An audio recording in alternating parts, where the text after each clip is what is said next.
तन्नो मित्रः संवरुणः तन्नो भवर्पर्यमा तन्न इन्द्रो बृहस्पतिः तन्नो विष्णुरुक्रमः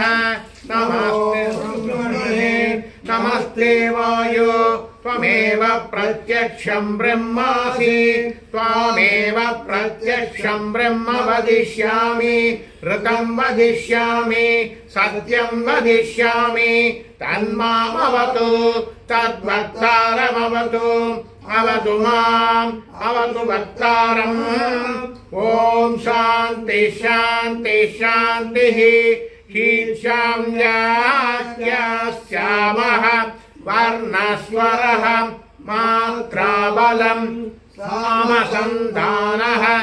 इत्युक्तक्षीशात्यायः सह नौ यशः सह नौ ब्रह्मवर्चसम् अदातस्य कुञ्जिताया उपनिषदं व्याख्यास्यामः पञ्चस्वधिकरणेषु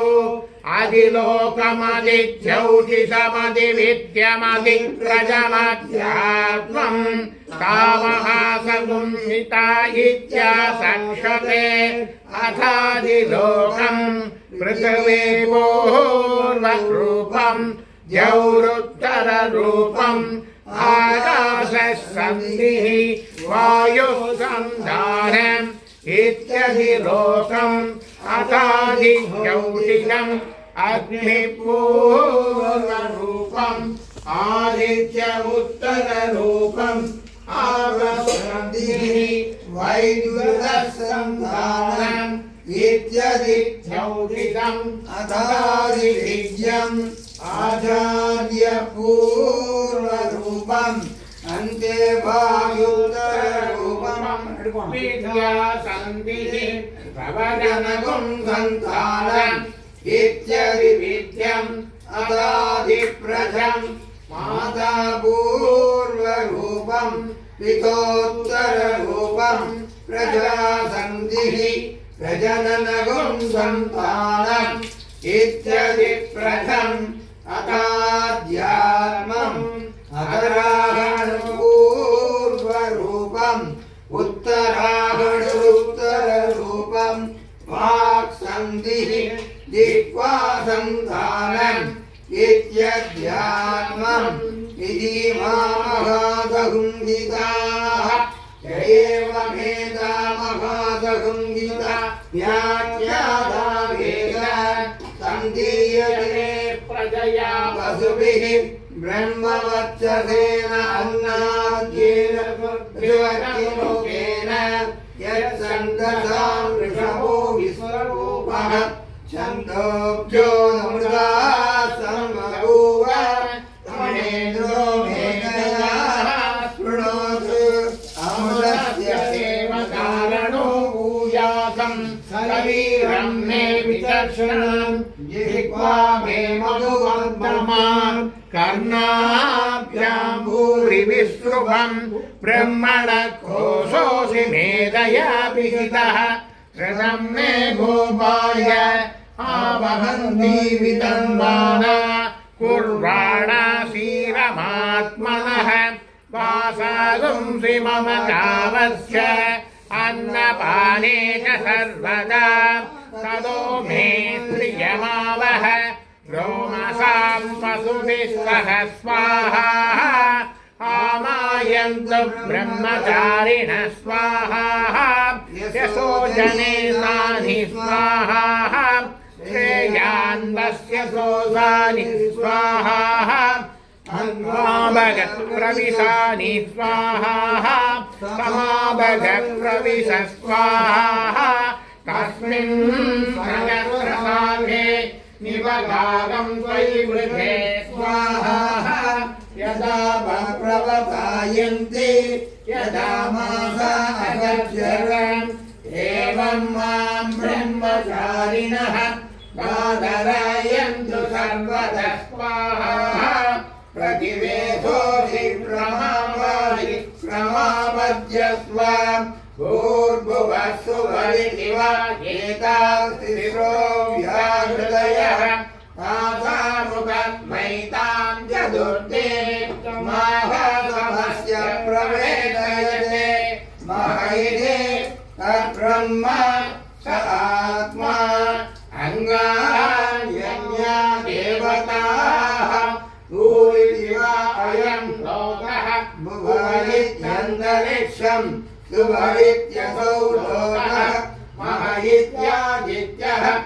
आदित्येन वाम सर्वे लोका महीयन्ते भूरिव अग्निः भुवनिव वायुः सुभवित्यादित्यः महैति चन्द्रमाः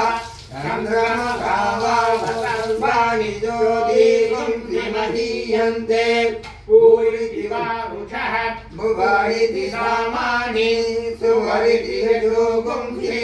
महैति ब्रह्म ब्रह्मणा वाम सर्वे महीयन्ते भूरिति वै प्राणः भुवनित्यपानः सुभविति ज्ञानः महैत्यन्नम् अन्नेन वाम सर्वे प्राणा महीयन्ते तावायेता सदस्रस्वधुर्ता सदस्रस्वशत्रो व्याहृदयः तायो वेद स वेद ब्रह्म सर्वेऽस्मै देवा बलिमावहन्ति स य एषोऽन्तर्हृदय आकाशः तस्मिन्नयं पुरुषो मनोमयः हिरण्मयः अन्तरेण तालुके य एषस्तन इवामलं पदे सेन्द्रयोनिः यत्रासौ शान्तो विवर्तते यवोच्य शीर्षकपाले